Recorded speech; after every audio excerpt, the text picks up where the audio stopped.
A very good evening and a warm welcome to Buddhist Mahavira's Facebook page. Tonight we go live at the Dhammadana series, and this evening we have a very special guest with us. He is a monk, a bhikkhu, who is not unfamiliar to the Buddhist Mahavira. He has been to Buddhist Mahavira in, not mistaken, in 2019, and he's also done some online Dhamma sharings with us over the past year. This Bhante is right now based in Hawaii. It's 2:30 a.m. in the morning, uh, and we are so grateful that he has accepted this invitation to join us this evening to share his knowledge on the Buddha Dhamma. I will so glad to have with us this evening Bhante Dr. Chandana Big Thera from USA. I'll introduce him now shortly to the screen. Good evening, Bhante. Good evening. Good, Greetings. good to Good see to you see you again. again, Tilak. Yes, good to see you.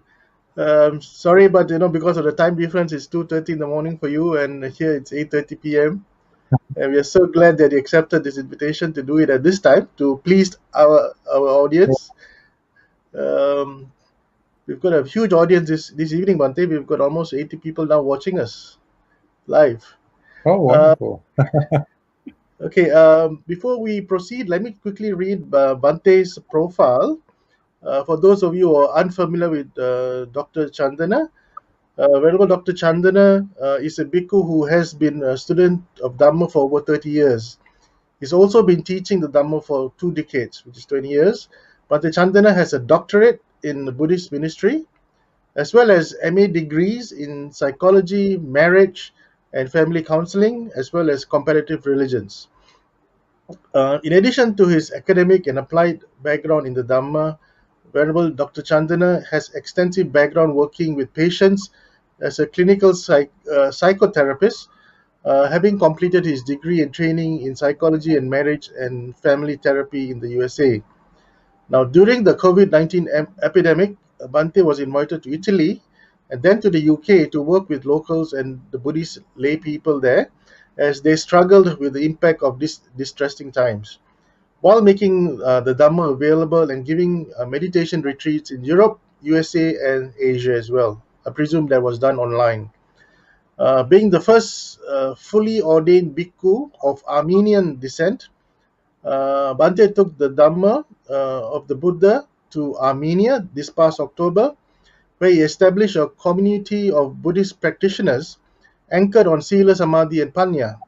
It was during this time that war also broke out in Armenia, and Venerable Dr. Chandana applied his position as a bhikkhu and a licensed psychotherapist to help heal the mental and physical trauma faced by these Armenian patients of his that came to see him, and it was done pro bono. There was no charge.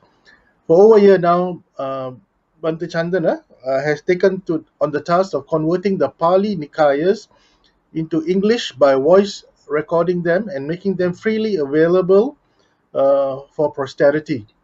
To this end, Venerable Dr. Chandana has been retranslating many of these sutras in order to make them more relevant for today's listeners, and especially applicable to practitioners of meditation by including the very important repetition sections that have often been omitted in most English translations.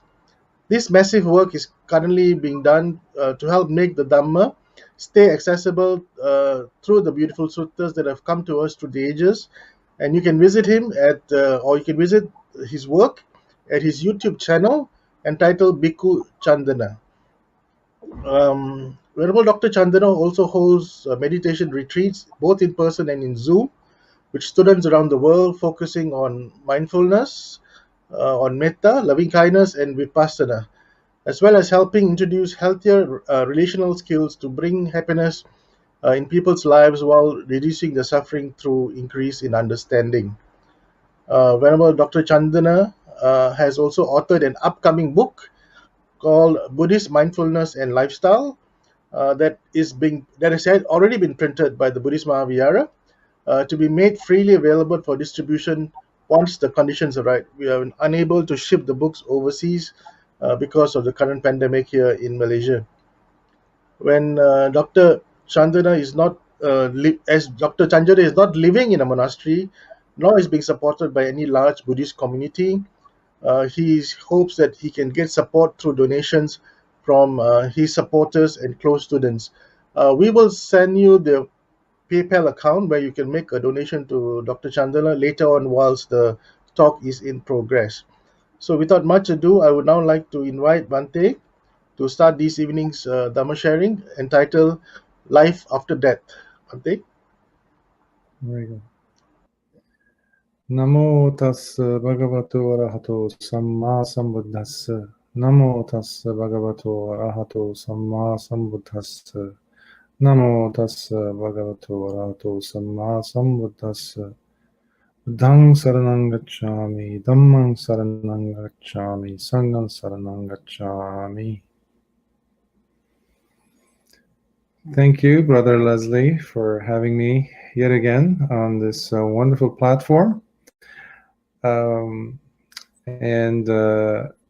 when the request was made and we were talking about topics, it's very important for me to talk about things that are not being talked about often, but are very much important, especially as it relates to the Dhamma. Because now in the world, we need the Dhamma more than anything else. It's as important as physical safety, if not more. It's as important as food, if not more.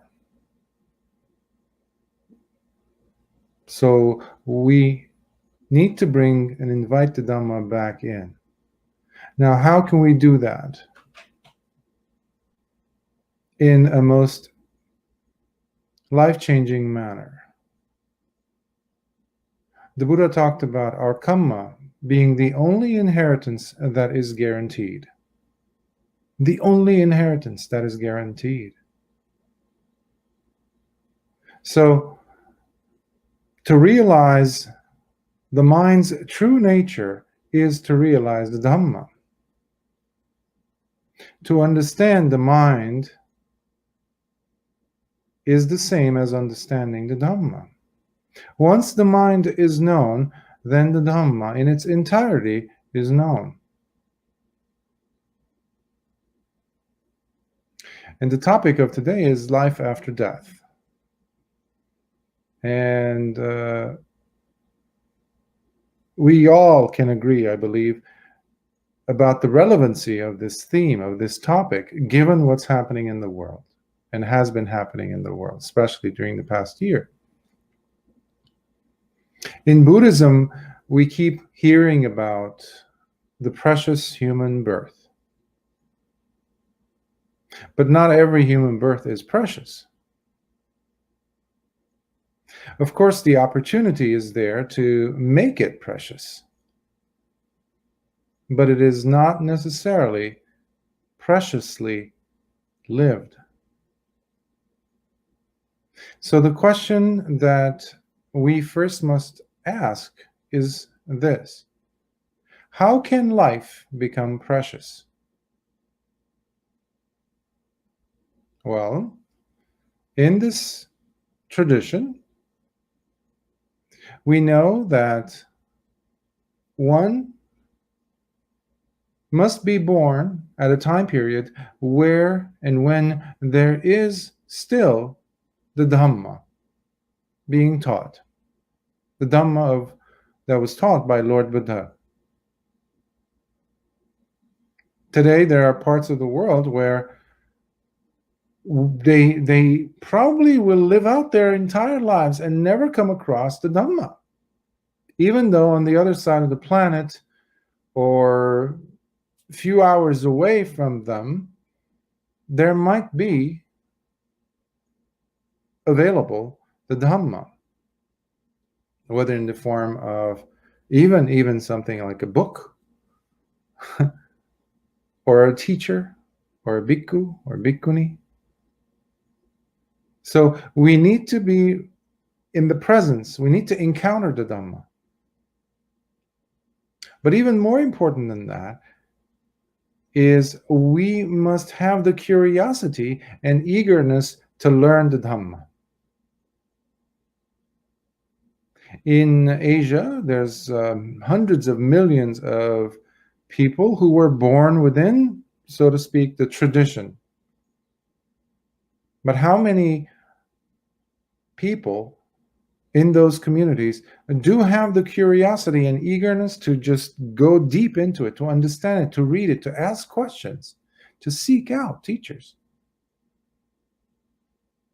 And the third important factor that really makes this human birth precious is one must have the physical and mental capacity and health, even safety, the shelter, to be able to study and practice the Dhamma. I mean, if you're caught in a war zone and there's bombs falling or difficulty finding food, no shelter, it really becomes more difficult for the person at least to develop the new practice of the Dhamma, to be really engaged. So long as we are not yet arahants, throughout life, we're always committing new karma. Karma is, or karma, it's not what in the world today, or at least in the West, is come to be understood. Karma is action. So when we talk about karma, first that has to be understood, and then we talk about the fruits of the karma, which the Buddha called vipaka, karma vipaka, the results, the consequences, which what we usually mean when we say, oh, I have a very bad karma, etc.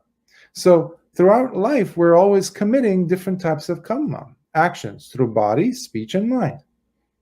And because of that, we are generating new karmic fruits. We make good and bad choices, and to this end, the Buddha clearly delineated two different types of karma, kusala karma and akusala karma. One is wholesome, that produces wholesome results, and the other one unwholesome, non-constructive, damaging consequences. And in order for us to keep away from the unwholesome akusala karma, the Buddha gave us the Panchasila, the 5 principles with which we can live virtuous lives. Of not to kill, not to take anything that is not freely given to us, not to have sexual misconduct, not to speak what is false, or gossip, or say harsh and mean words or cursing, and also not to be engaged in idle chatter. These are roughly. And then the 5th one is not to engage in any substances, not to take any substances in whatever form that delude the mind. Because if we lose that, we lose everything. So, why am I mentioning this, given the theme of today, which is life after death? I mean, wasn't Bhante going to talk about what happens after we die, etc., etc.? Well, we're going to get to that. But I wanted to actually build the foundation on why. And what is the premise? What is the structural foundation as to what will follow? Not just after death, but during life, prior to death itself. Because karma really transforms the choosing of the action, the choosing of the karma itself transforms the mind by bringing in wisdom. If one's choices reflect sila, eventually samadhi, and panya. So there are karmas that result in fruits that manifest, that ripen in this very life, and sometimes even sooner than just within the general limitations of a life. such as when you touch something that's extremely hot, you will get the immediate result, at least the flavor of it, when you burn your hand and you go ouch, etc. And there's other types of kamma that will take a lot longer time, and often, depending on the nature of the action, they might take lifetimes. So the Buddha talked about different realms that where human life fits into its own place, and he talked about 31 different levels, and this is what we know as Buddhist cosmology. Buddhist cosmology, which obviously scholars and practitioners do agree that it was highly influenced, if not a reflection of what the cosmology in those days was. However, the Buddha understood it with his vision, with his understanding of deep meditation and the fruits of meditation, by him going and really experiencing each of these, understanding and seeing these different realms himself, and finding the faults within them. For example, in Hindu culture, or to this day, Vedic culture, when we look at the different levels, for example, by the way, I have to break it down into the three as described within the teachings. For example, we have the Kama Loka, and then we have the Rupa Loka, and then we have the Arupa Loka.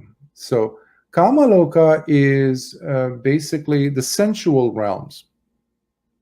And we have the realms here that, human beings fall into this, devas fall into this, and animals fall into this, and all beings where there is the experience of sensuality. Now, it also brings in the pleasure, and it also brings in the painful aspects of sensuality within these realms. So beneath us, we have 4 different realms in the planes of misery.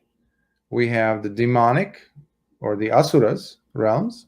We have the hungry ghosts. We have the animals, and then we have the hells.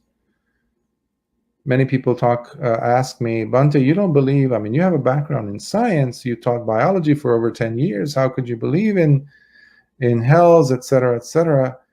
And this is something that we see sometimes with secular Buddhists, for example, in the world. Or how could you believe in devas? How does that fit in? The Buddha was simply, this is a cultural thing, right? So many people ask.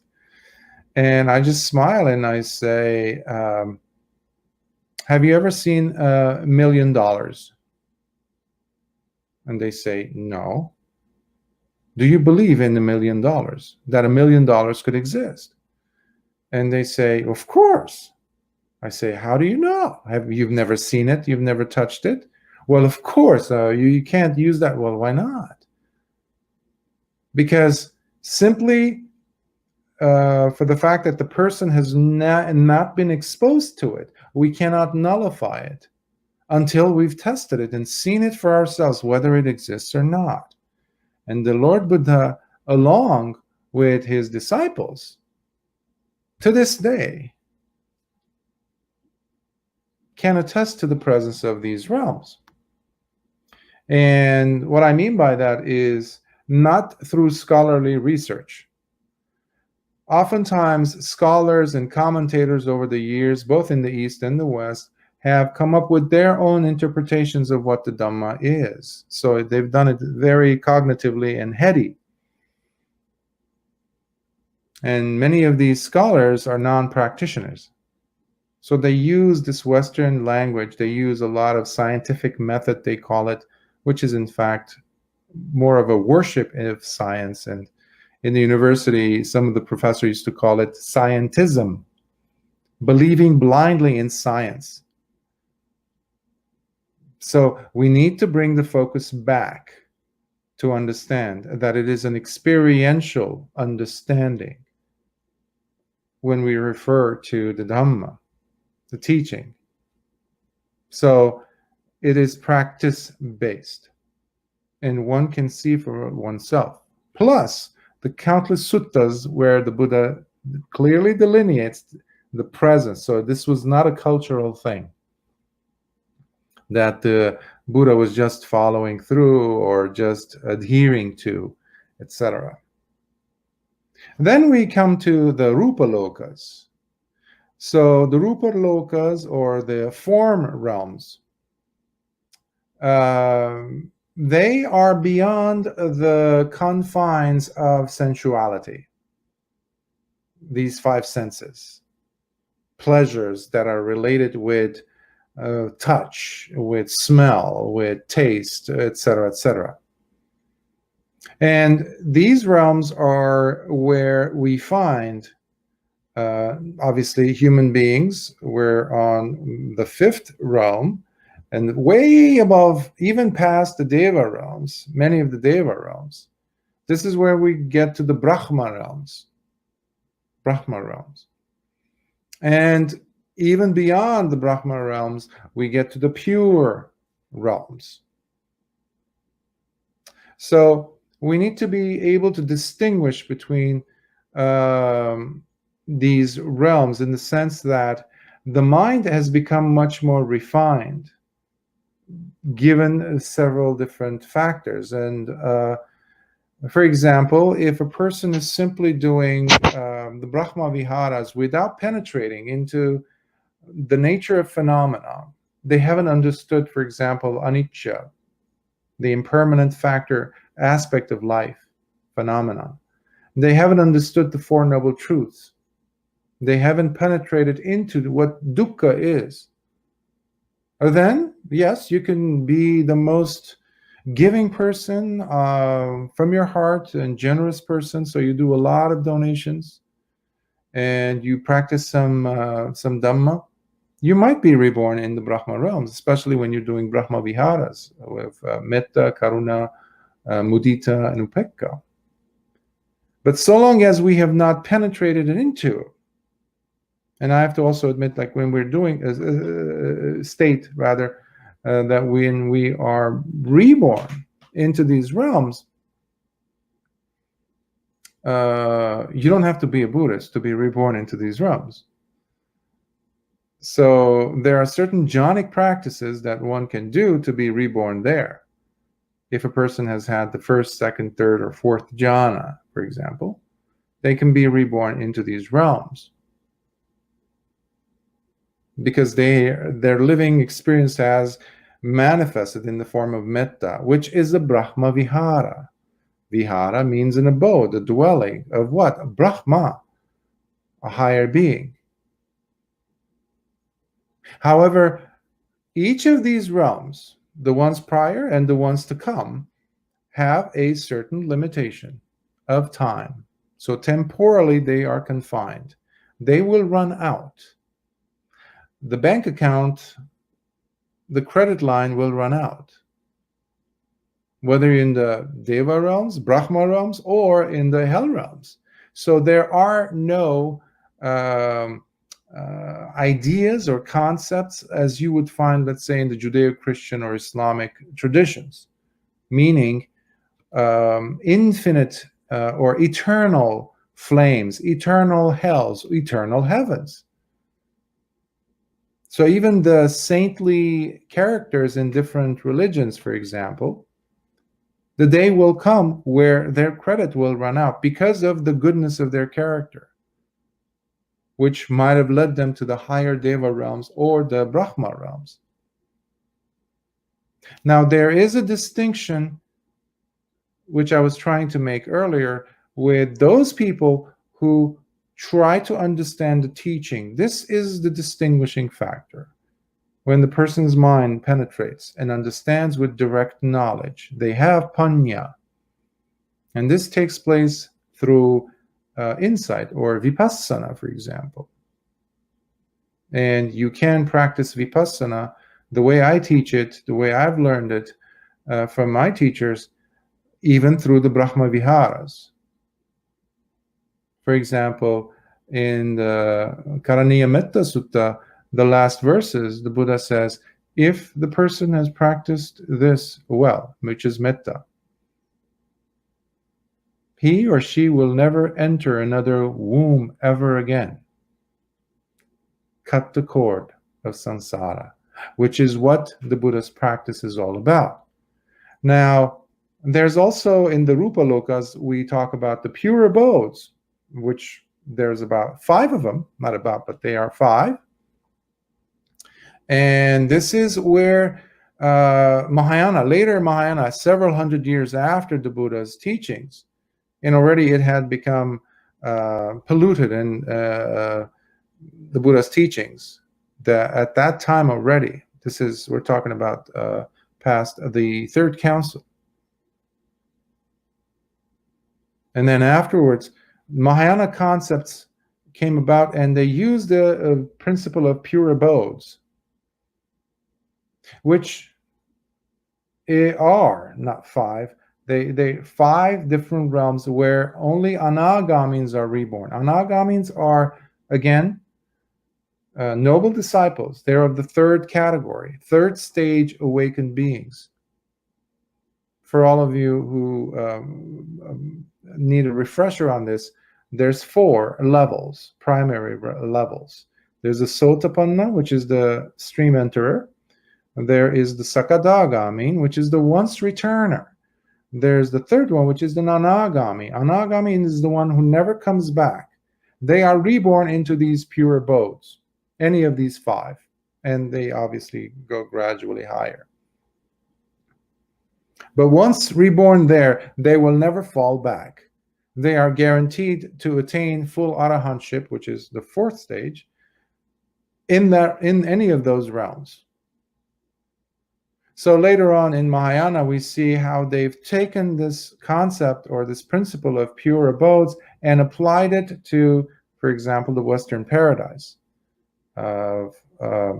where if you say some mantras and things like that, you are reborn in those realms, and you will never be falling back from those realms and attain full awakening. Well, it doesn't work like that. If any of the Buddha's words are true, and they are, pure abodes are realms that are so refined that not even a Sakadagamin can be reborn there. Not even a Sotapanna can be reborn there. Not even a future Buddha can be reborn there, because in order for you to be a future Buddha, it means you need to first be a Bodhisattva, and from that realm you need to come back to the earth and join humanity, where you will attain Buddhahood. Anagamis, for example, in these pure abodes, can never be born out of. That is the last stage for them. And there's different ways of being an arahant, obviously, for an anagami. One is during the transition from death, during that breaking point, they could attain it. They can attain arahantship at landing into any of these abodes. They can attain it while living in any of these realms, or when their time runs out. Remember anicca? Even in these realms, even in these high refined realms, time, we're talking about many mahakappas, are very limited. So before their time runs out, at that moment they can attain arahantship. Now, coming to the 3rd loka, we have the arupa lokas, and arupa lokas, rupa, arupa, form, formless. So arupa lokas are, again, even higher states of mind, where a person can be reborn to if and when they practice the jhanas. Now, especially the last two, well, we have the infinite space, we have the infinite consciousness, we have the nothingness stage, and we have the neither perception nor non-perception. So these are dangerous realms to be reborn to as far as the Dhamma is concerned. Remember what I was referring to in the beginning of the precious human birth? And one of the first, actually, criteria is to be reborn at a time where there is the Dhamma. Well, the lifespan, if you want to, is to be reborn in these realms, is in the thousands of Mahakalpas or Mahakappas. And Mahakappa is basically the Big Bang times 4. What I mean by that is, right now the universe is in the expansion period. So the expansion period from the point of the Big Bang all the way until it reaches its maximum expansion, point of expansion, is Kappa. And then it comes to a point, standstill. That standstill is equivalent in time to the time that it took for it to fully expand. So we have now 2 kappas. And then it contracts. Physicists or astrophysicists call this the big crunch, where the universe collapses. That takes, again, another kappa. So we have now 3 kappas. And then it finally comes back to that point of singularity, where it contracts and it stays there, compacted, again with the same amount of time. So these 4 make up a one single Mahakappa. And now you get an idea of how long of a time period we're talking about.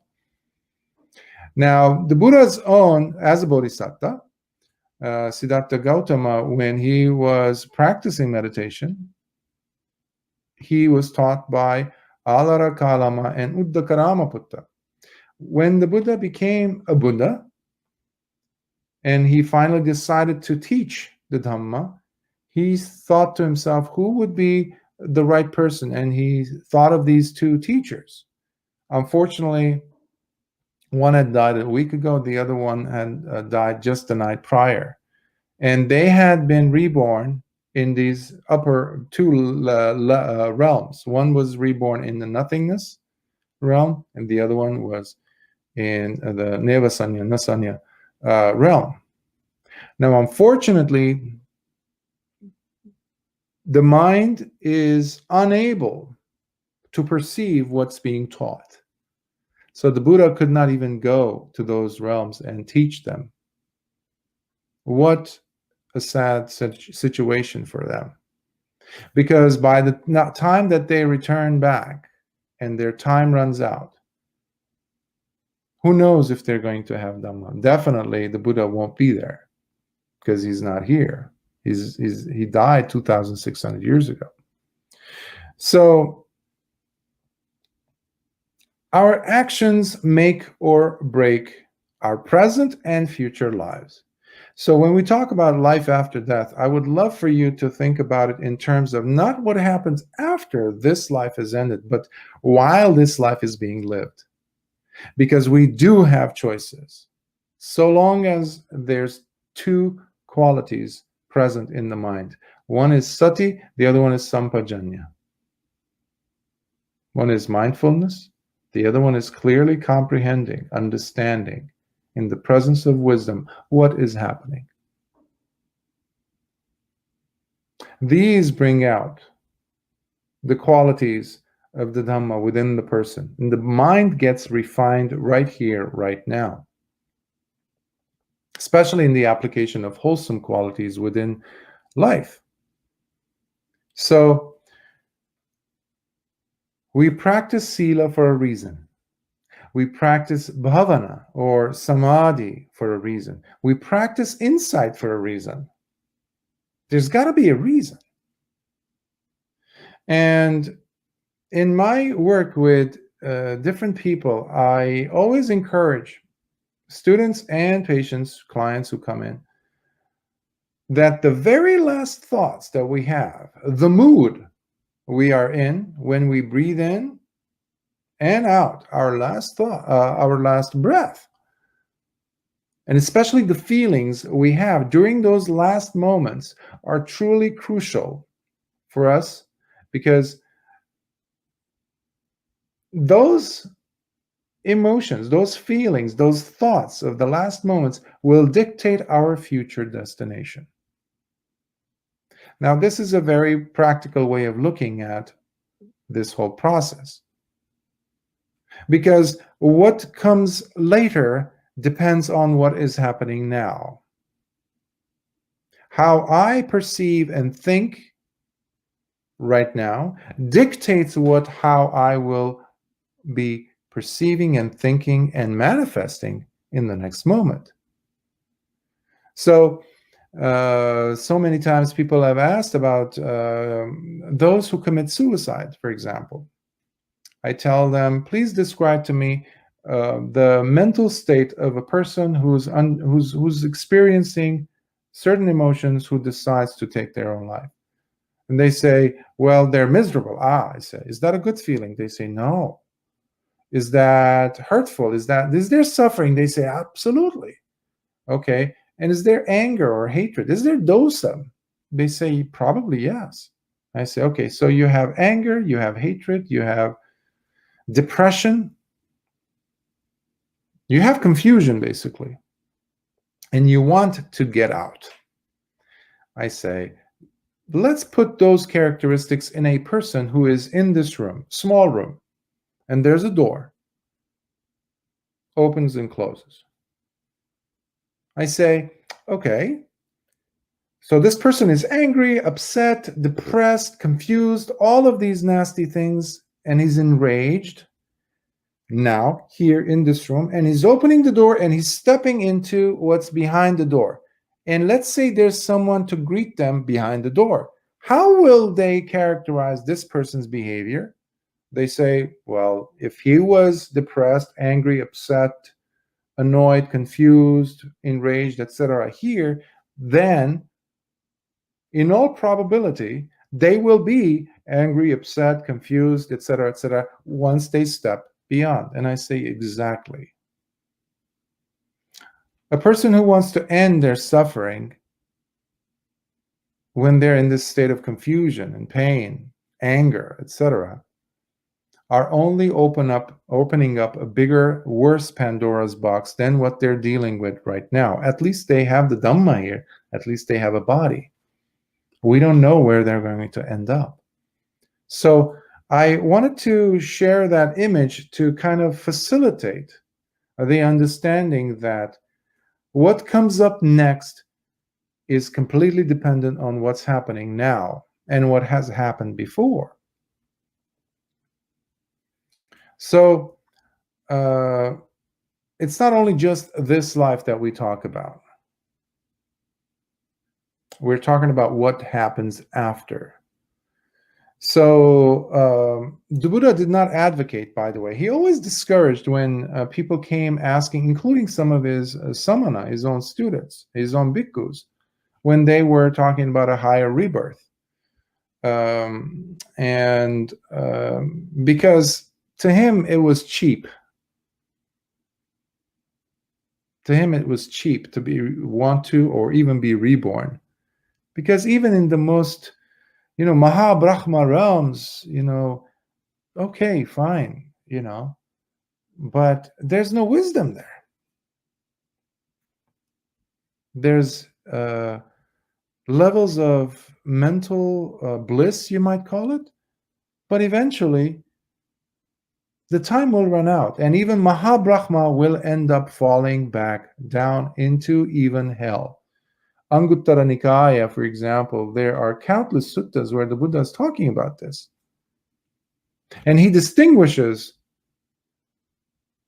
the student who applies these teachings versus someone who is reborn there. So both a student of the Buddha could be reborn in any of these realms, the Brahma realms, and a person who's practiced generosity or dana or meditation could be reborn there as well. Now, when their time comes up, one is going to fall down. And usually when they fall down, they don't go gradually, boop, boop, boop, boop, one step at a time to the less sublime, less. No, they usually go head first all the way down to the lowest, because they've used up most of their wholesome vipakas, their fruits of their kamma. So even the saints that you see in the Judeo-Christian Islamic traditions, unfortunately, so long as they didn't have the image, the understanding of anicca, dukkha, anatta, guess what? They're going back to square one. Many of these people that you read their poems, things like that in different religions, unfortunately, or even in Buddhism, Ajahn, from the Thai forest tradition, Ajahn Mahabua says, and he was an arahant, as was his teacher, Ajahn Mun. They say the hell realms are replete, are full of bhikkhus, by the way. Bhikkhus, samana, who have not lived the samana life and who are not living the samana life. Bhikkhus are not here to do pujas, to do rituals and ceremonies. They're lovely, they're wonderful, they're necessary sometimes, but that is not the function. When we make our practice as bhikkhus or bhikkhunis into a profession, into a craft, priestcraft type of a thing, then we've missed the boat, folks. So it is the action that makes one an Arya, like the Buddha would say. It's not the birth, it's not the position. It is one's action and the choosing of the action that makes one a noble person. So whether we're talking about the Nagas, the Asuras, the Devas, etc., these are not, by the way, symbolic phrases, concepts. These do exist. However, it behooves upon the person who's curious enough about these things to go and test it out. And not to necessarily believe what I'm saying or what even the Buddha was saying in the suttas or his arahants were saying, but to go and test it out. And based on that, make the conclusions. But what we have here today in the world is because I have not tasted something or tested something, then I can quickly go ahead and undermine it and say, well, it doesn't exist. Well, that itself is non-scientific, because science, in order for it to function, it needs to prove.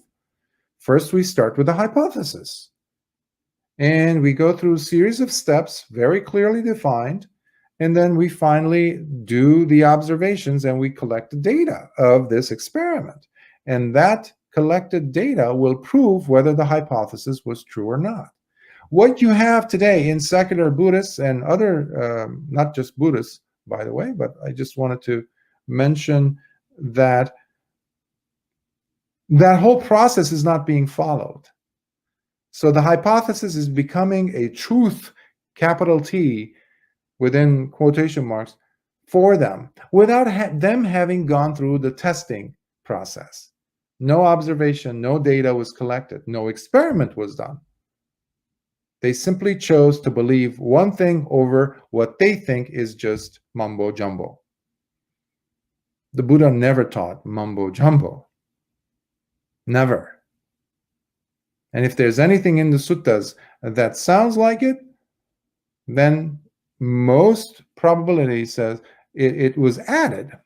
Remember, the Buddha always said, the flavor of the oceans is the same. It's salty. It doesn't matter which shore you go to. If you go to Scotland, if you go to India, if you go to Fiji, if you go to Australia or Antarctica, and you dab your finger into the ocean and you taste it, it's salty. So is the Dhamma. And the Buddha taught two things. Let's not forget that. He taught us that there is suffering, dukkha, and he showed us the way out of suffering. So we need to practice and apply the teachings of the Buddha in order for us to taste these truths. And another question might come up: do we really need to know or believe in these things? No. But at least live our lives in a way where, if it were to be true for the person, once they stepped out of this door, they would have already lived a life that is noble. So in both worlds, the Buddha says, they benefit. They benefit now and they benefit later. But when we eliminate the possibility in our minds that no, hells and heavens, that's nonsense, that's old wives' tales or something. No. And that is what brings about this immoral society, non-virtuous, where, hey, if I can get away with it, I will do it mentality, which brings us to a state of inequity, where it brings us to chaos, which we see all around us, where virtue just has dropped. So as bhikkhus, we need to first, as teachers, we need to first live these principles, and living through practice, not pujas. We wear the robes for practice and for us to taste the fruits of the Dhamma. We are not in priestcraft. There's no such thing.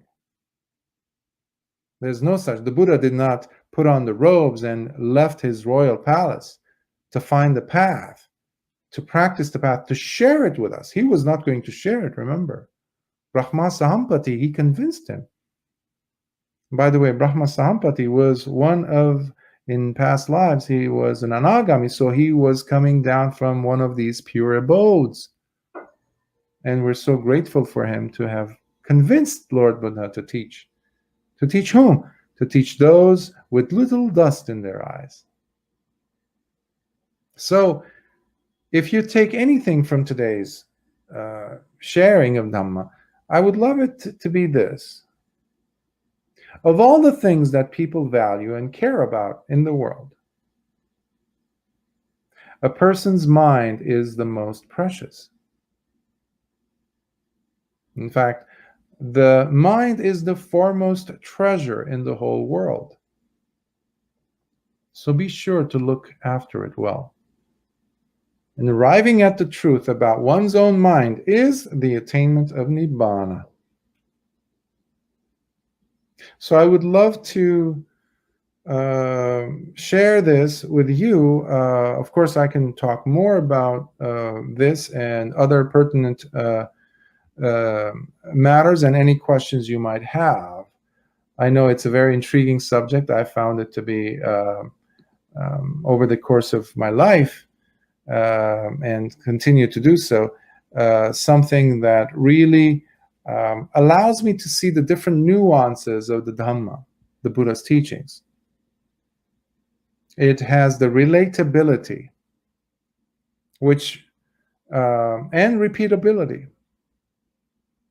The thing which makes the Buddha's path so unique, that when I say the Buddha's path, I'm talking about the earliest teachings of the Buddha. The earliest teachings of the Buddha in the Pali Canon. And that tradition of the Arahants, that's what I see as the Buddha's path. When we're talking about that, we see the system, just like I was mentioning about scientific method, for example, which many people advocate, but don't necessarily quite understand the full depth of that term. So in order for something to be scientific, we need to look at it, it needs to have certain qualities. It needs to be repeatable, for example. The repeatability factor has to be there, which, guess what? The Dhamma has. If a person applies the Magga, for example, the Eightfold Path, Attangika Magga, well, those are the steps. And one's life becomes the experiment ground. And slowly, slowly, the person's character gets refined. Virtue is introduced in the mind. Well being is brought. That person who was miserable, confused, angry, slowly, slowly, the anger becomes more porous, becomes more transparent, its boundaries, and slowly, slowly it dissipates, diffuses. The hatred is abandoned. And like turning on the light switch in a dark room, all of a sudden there's wisdom being brought in. So slowly, slowly, this person, as they're passing through the doorway and land where they might, they've already carried over those higher qualities with them of sila, samadhi, and panya, where they landed. And that can be nothing but a great possibility for them. But it's not a random possibility. There's nothing that's up to chance. I've mentioned to so many students over the course of years how there is no gambling attitude in the Dhamma. We're not gambling. It's not a chance thing. Oh, well, I don't know. Maybe it happens. Maybe it not. No. This path is a sure path. When we set foot on the ground with the intention to live noble lives through noble actions, remember, Dhamma is sanditiko, akaliko, ehipassiko. It is timeless. It is immediately effective. But we need to come and see. We need to come and practice. Grateful for you, Bhante, to be with us this morning. So before we end this evening's Dhamma sharing, Bhante, would you kindly do the Anumodana to the Devas and to the departed beings? Sure, sure. Please come to center your mind and take a good deep breath and exhale it out. Open your mind, whether you agreed with any of the things that was said or not, doesn't matter. Open your heart and share the merits from this. Akasata chabumata devanagamahidika punyantang anumoditva chirang rakhantu lokasasanam. Akasata chabumata devanagamahidika punyantang anumoditva chirang rakhantu desanam. Akasata chabumata devanagamahidika punyantang anumoditva chirang rakhantu mam paranti. Sadhu, sadhu, sadhu. May you all be well. May you keep yourself safe, and may the smile never leave your hearts and your faces. May the Dhamma continue in your hearts, in your minds, and may Sila, Samadhi, and Panya send down their roots inside your hearts and transform you to the better, to take you to the release from samsara. Sukhi hontu. Teruvan Saranai. May the blessings of the Triple Gem be with you. Sukhiyo to Bhante. So we've come to the end of this evening's Dhamma sharing. There are still comments coming in on our Facebook page. Bhante, maybe you can have a look at it when you're rested. And there on our Facebook page, there's non-stop comments. I have to wake up in a few more hours, in 4.5 hours, and give another talk in Los Angeles. 9 o'clock, 9 o'clock Hawaii time. So on behalf of the management committee of the Buddhist Mahavihara, as well as the monks of the Buddhist Mahavihara, we'd like to take this opportunity to thank you for taking time off and to join us and to share your Dhamma knowledge. We always look forward to your Dhamma sharings, Bhante. And to our sponsors this evening, thank you very much for sponsoring this evening's Dhamma sharing. And I hope you had been tuned in and listened to what Bhante had to say. And to all the 200 over listeners, I think right now we have 198 people listening in still after 2 hours almost. Thank you for joining in and listening in and paying attention to Bante's words of wisdom. We will look forward to seeing Bante again, hopefully, now that he's based in Hawaii. Um, just as a quick advertisement, let me do this for you, Bante. For as you know, Bante doesn't live in a vihara or a temple in Hawaii. He lives alone, so he depends on support from public and also the diakias to help him for his daily expenses. So, if you would like to donate, this is the channel. You go to PayPal and look for Chandana Bhikkhu. Likewise, you can also go to his YouTube channel at Chandana Bhikkhu to see all the work he's done as far as the translation of the suttas are concerned, because he has taken a lot of time and effort to translate the suttas in its original form. So please do take your time to visit the YouTube channel there, Bhikkhu Chandana, right, Bante? Chandana Bhikkhu, Chandana Bhikkhu, sorry. without an Uh, H. Candana. Canda, Chandana. Okay. So with that, good night, everyone, and see you again on Friday. We have another speaker who's coming on, Bante Badia, who'll be talking on the Achalaka Vagga, which is on the 156 to 162. So with that, Suki Hotu, and a very pleasant evening to one and all. Sadhu. You are.